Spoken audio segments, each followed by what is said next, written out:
What if practice makes perfect is the biggest myth holding you back? In this episode of the Good Leadership Podcast, we'll learn how top performers from Olympic athletes to world class musicians actually train to reach elite levels and how you can do the same. Today, we're unpacking the book Peak by Anders Ericsson, the groundbreaking book that reveals why talent is overrated and how greatness is built through deliberate practice. So, over the next 15 minutes, I'm going to walk you through some of those key strategies that separate steady improvement from explosive growth and why most people are practicing the wrong way. So, in a world where speed and adaptability are everything, knowing how to build real skill is your differentiator. My name is Charles Good, and for over 2 decades, I've worked with leading experts and high performing leaders to decode the science of growth and performance. My mission is simple: help you apply what actually works. So, let's get into it. Welcome to the Good Leadership Podcast, where we explore the stories, strategies, and insights of thought leaders who inspire us to think differently and lead better.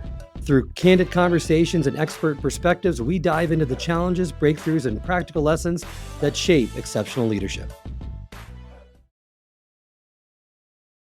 Let's start with the hard truth. Most of us are approaching our learning a skill in a very predictable way. We get some basic instructions, maybe from a coach, a book, or YouTube, and then we practice until we reach a level that we're comfortable with. And then what happens? We coast. We repeat what we already know how to do, hoping that doing it longer will somehow make us better. That, Ericsson says, is called naive practice. It's repetition without reflection, habit without progress, and unfortunately, it's how most people spend most of their lives practicing.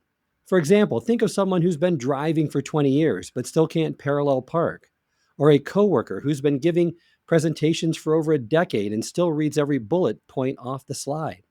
Or how about your typing skills? Time doesn't make you better. Spending your time on the right kind of practice does. In fact, research shows that once a skill becomes automatic, additional years of experience rarely leads to improvement.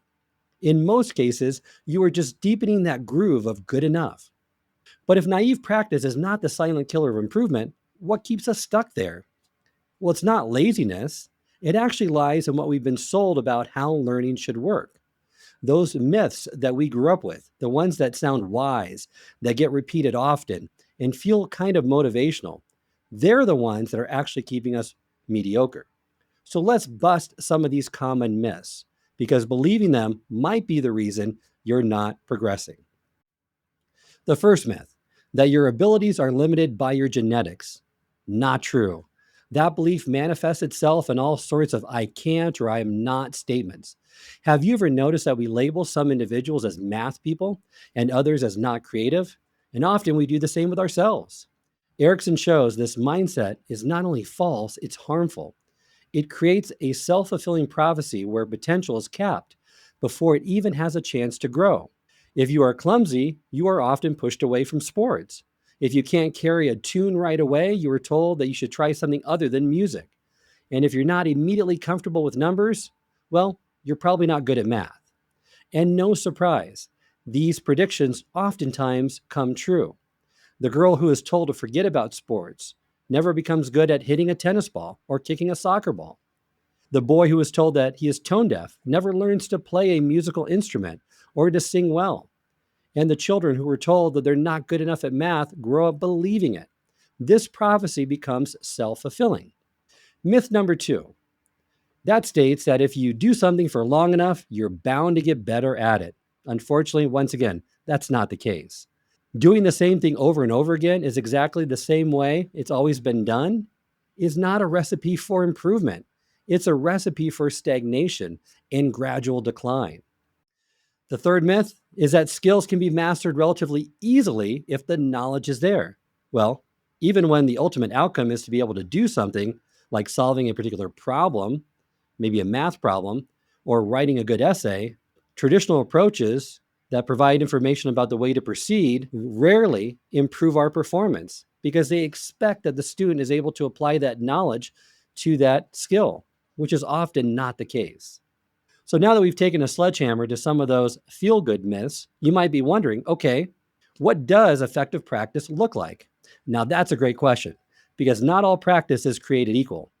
In fact, Anders Ericsson identifies three types of practice, and only one of them actually moves the needle. The others, they're like running on a treadmill expecting to win a marathon. You're just working without going anywhere. So let's break down each one, starting with the one that most of us get stuck in, and that's naive practice. We've already met it. This is just doing the same thing, going through the motions, assuming that repetitions alone will lead to mastery. It's like playing the same piano song over and over again with the same mistakes, but louder. The next type of practice is what Erickson calls purposeful practice.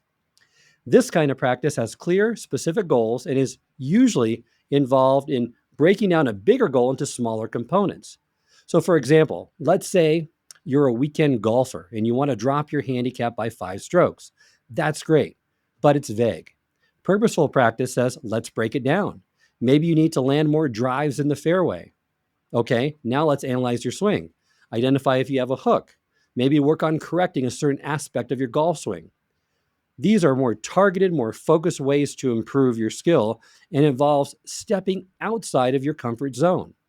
So the final type of practice is the best type of practice according to Erickson, and that's deliberate practice. This is the holy grail of practice. It's purposeful practice with a few essential upgrades in terms of expert feedback, immediate course correction, and a proven training plan. And also the willingness to push yourself beyond your current ability. It can be mentally exhausting and it's often lonely. But guess what? It works. And here's what the best of the best have in common. They train like scientists with deliberate practice. They identify the top performers in their field, they analyze what they do differently, and then they figure out which pieces of that performance are trainable. Then they test, iterate, and refine again and again. You'll find the same pattern with ballerinas, surgeons, chess grandmasters, even stand-up comedians.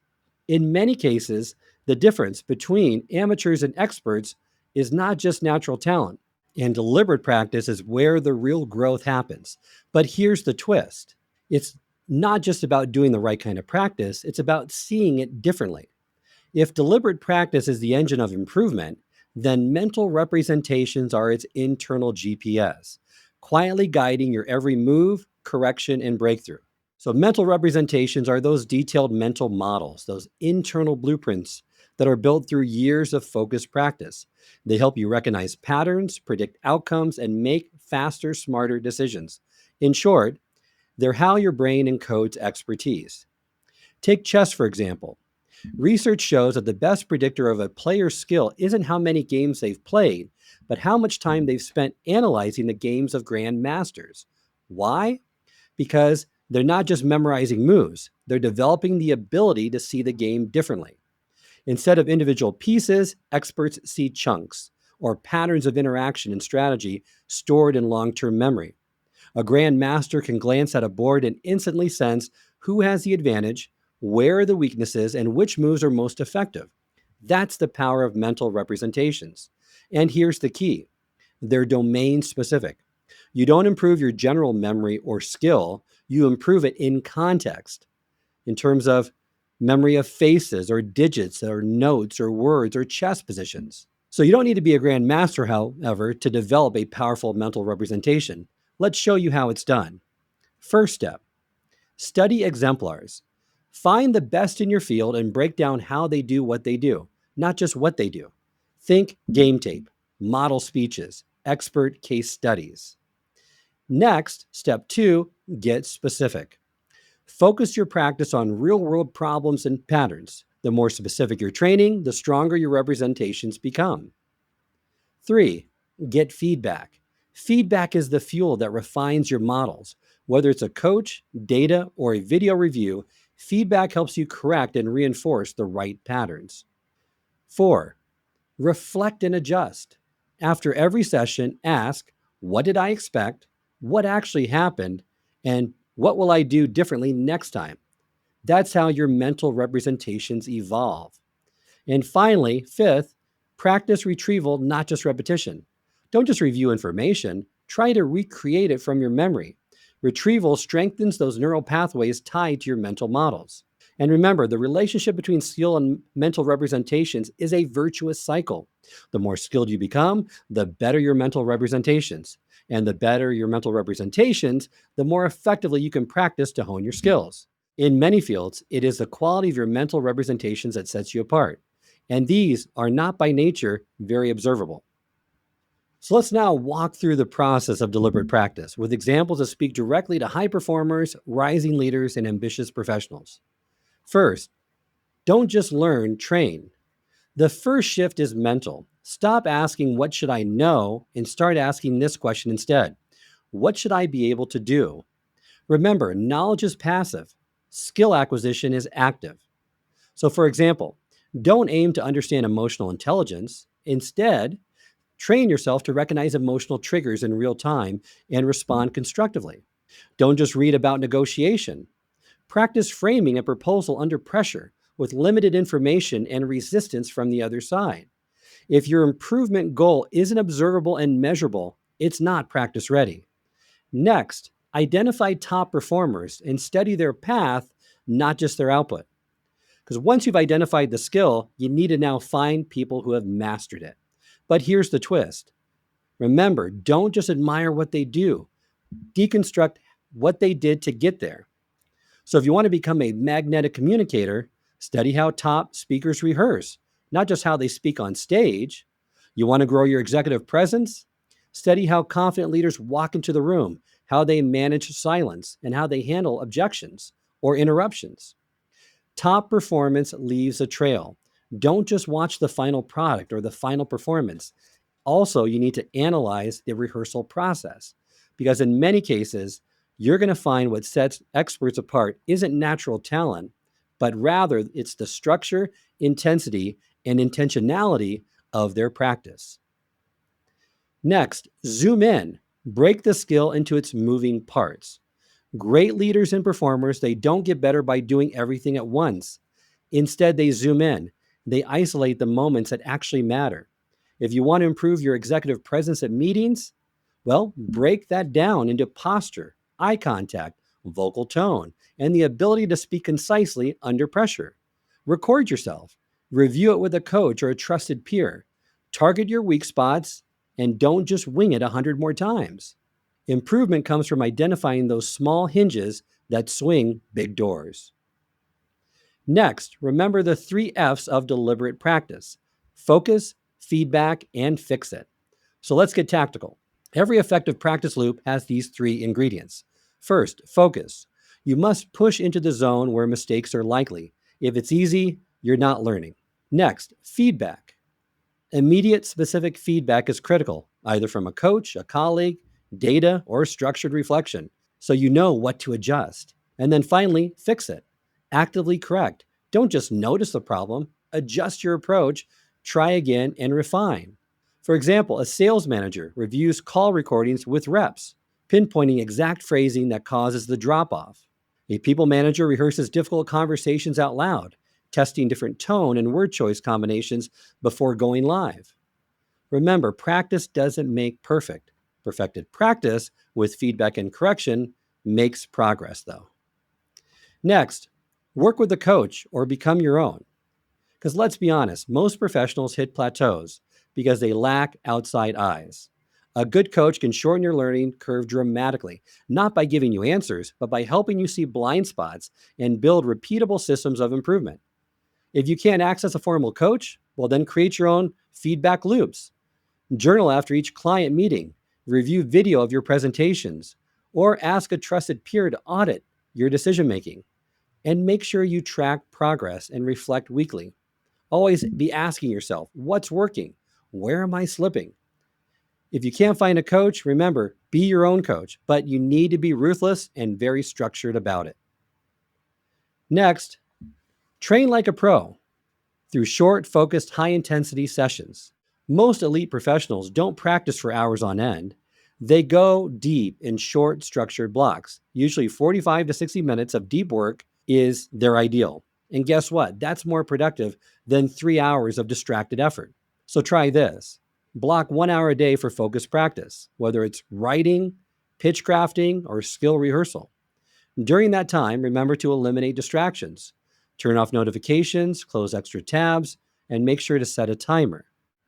Next, you need to build systems that make practice a habit. If you want to make consistent progress, then you need to realize that consistency beats intensity over time. And the best way to stay consistent, you need to build those habits and routines that reduce friction. As you're moving toward your goals, don't forget also to celebrate your small wins because your motivation grows when you see results. When you start seeing yourself improving, practice becomes identity driven, and that's when it sticks. Remember, the top 1% in any field don't just show up. They train differently. They measure, they adjust, they get uncomfortable on purpose. So whether you're trying to sharpen your strategic thinking, command a room, or improve any skill, remember, start with a specific skill, study the best in that field, break it down, practice with purpose, use the 3 Fs: focus, feedback, and fix it, and then make sure to track progress, repeat, and celebrate those small wins. Deliberate practice is how you close that gap between where you are and really where you want to be. So, what's the big takeaway from this book, Peak by Anders Ericsson? Well, excellence is not an accident. It's not something you're born with. It's built, one focused, feedback fueled step at a time. Improvement isn't about who you are, it's about what you do consistently. And deliberate practice, it's hard, it's uncomfortable, it's often unglamorous. But guess what? It works. So the next time you feel stuck, uninspired, or convinced you've hit a ceiling, remember this: that ceiling you're bumping into is probably just the edge of your comfort zone, and growth lies on the other side. There has never been a convincing case for anyone developing extraordinary abilities without intense, deliberate practice. In the long run, it is those who practice more that will prevail, not the ones who've had an initial advantage in intelligence or some other talent. While people with some innate characteristics such as IQ may have had the advantage when first learning a skill, that advantage, believe it or not, gets smaller over time. And eventually, the amount and quality of practice takes on a much larger role in determining how skilled that person becomes. If there are indeed genetic differences that play a role in influencing how well someone performs, they are not likely to be something that affects that relevant skill directly, such as a music or a chess or a math gene. I suspect that if such genetic differences do exist, they are most likely to be manifesting themselves through the necessary practice and efforts that go into developing a skill. Practice, remember, is the single most important factor in determining a person's ultimate achievement in any domain. And it makes sense that genes do play a role. Their role plays out, though, through shaping how likely a person is to engage in deliberate practice and how effective that practice is likely to be. So if you've been waiting for a sign, then it's time to level up. This is it. You don't need more talent. You don't need permission. You don't need a plan, even. All you need is the willingness to practice on purpose. Remember, deliberate practice is not easy, but it's your edge. And the people who commit to it, they don't just improve, they transform. So here's your next step. Pick one skill, get specific, break it down. Then block 30 minutes this week to practice it deliberately. Track what works, note what doesn't work, and what you will do differently next time. Because the gap between where you are and where you want to be, it's not about potential, it's about practice. I hope this episode has provided you with valuable insights. If it has, I ask you to share it with someone who would also benefit from it. If you've been enjoying and gaining knowledge from this podcast, then subscribe to our YouTube channel where you can find all the previous episodes of the podcast and additional learning resources. You can also subscribe to the podcast on Apple or Spotify and leave up to a 5-star review.